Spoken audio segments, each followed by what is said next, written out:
So you have to have rules for yourself. You can't just be like, and as a parent, I like to think of it like you have rules for your children, why not for yourself? Yeah. You know? Alright, Simran, first in-person interview with you, and I'm very, very excited. We connected over the last, 4 years? Yeah.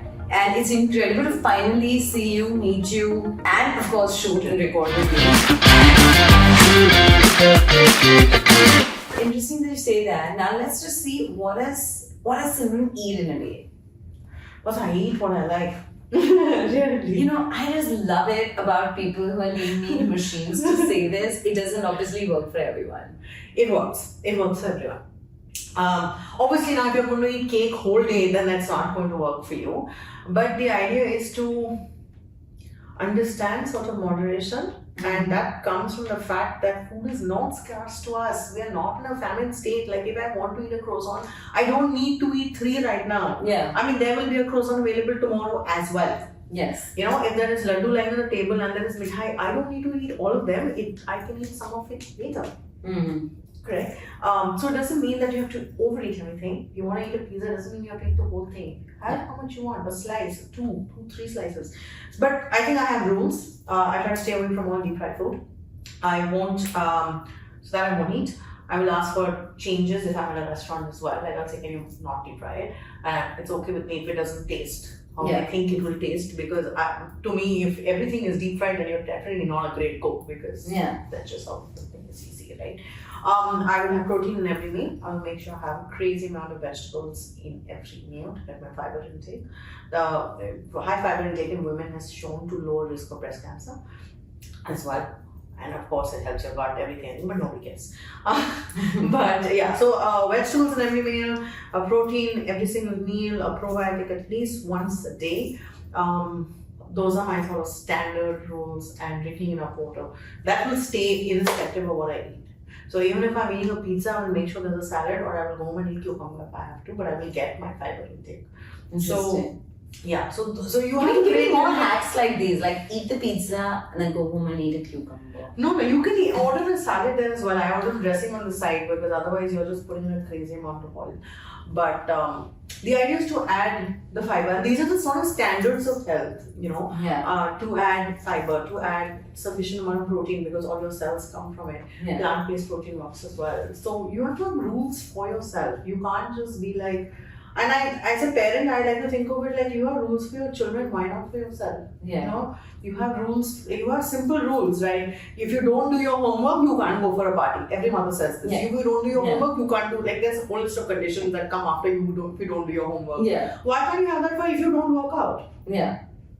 I love that. Right? Like why only for your kids? And my son knows this, and he will tell me this also. So that's the problem when you have a child who goes up to you. He puts these on me, you know. So you have to have some forms of rules in life. Otherwise, more than anything else, your mental health is going to go for a toss, because you need some form of structure.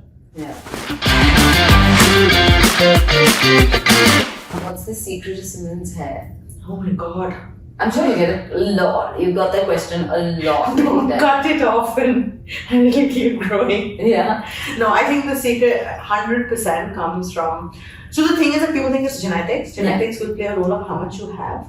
But then comes what we call epigenetics, or what you can control, is you can lose all of it. And that will only come from certain things. Again, protein, which I always said, vegetables, and the other one is omega-3 for hair, right? And obviously you have to check if your vitamin D is low, your B12 is low, if you have PCOS or thyroid, it's going to follow you to fix these. How I look at hair is, the body doesn't care about your hair. It doesn't care that much about your skin. It cares about you surviving. So when you have limited resources coming in, it will go to what needs to survive. If I have limited protein and I need to fix an injury, if I need to send it to the liver, if I need to regenerate parts of the liver, if I need to fix some part of the heart, if I need it, I will send it where it's needed. Think of it like you have very little, like in COVID, you had very little food available. How do you put it out? Like how do you use it? When there is enough, the body then starts thriving. Then it will send it to other parts. It will because protein will first go to your muscle, And I don't even mean if you're not working out, doesn't matter. This is like general muscle to keep you like moving and move your hand, right? It'll go to your tendons, it'll go to your ligaments, it'll go to your bones, it'll go to all that.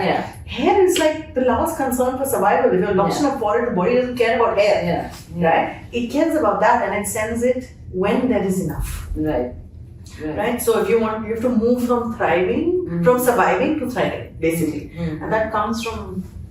So it's the protein, vegetables. You're giving very little importance to fat. Because omega-3 is a fat. Yeah. If you eat a probiotic like curd every day, it's fat. And in India, unlike if you live in the US, they make a lot of food without fat. Right? Like you're making a sandwich, etc. Every single Indian recipe starts with tail. Correct. Yeah. So then if you start adding more, but like for example, I would encourage someone eating avocado or even eating like cheese, or for example, we eat so much paneer, it's fat. It's fat first. We put ghee in our tarkas, it's also fat. Right? Indians get sufficient amount of fat because of the style we cook in. Now, if you move to a modern style of cooking where it's salads and like I'm having a sandwich, I'm just putting something and I'm being cool, then I have to look at your fat. But in most cases, in Indian food, it's there. So you will get. But the one that I like to add is omega-3. Right. And what can vegetarians and non-vegetarians get it from? What? Omega-3? Yeah. Omega-3, you will, if you're a vegetarian, you'll have to take a supplement. Because there are different kinds of omega-3. Plant-based omega-3 is something called ALA, and we want also something called DHA and EPA. You need ALA as well, but ALA does not convert very well to DHA and EPA, and so it's a bit like buying a lottery ticket and hoping it converts, and we don't know how much will convert. So you take the DHA EPA supplement. It comes from algae, so you can take a vegan algae-based supplement. You don't have to take a non-veg supplement, but you might need to take a supplement for the DHA and EPA. And it is, especially with mothers, it has a huge effect on fetus health, fetus brain health as well. So it should be taken. And it's one of the things we put in our preconception as well, because I encourage people, if you don't do that, go tell your gynecologist, I do not eat fish, I'm a vegetarian, do I need to do something differently? Usually they give you in your prenatals, there will be DHA in it. Interesting. I don't have any memories of it now, but I'm sure it was there somewhere. Thank you so much. It was incredible chatting with you today. Thank you so much for having me. For parenting tips, celebrity interviews, recipes, conversations with experts, DIYs, and lots more. Subscribe to Kids Talk Press now.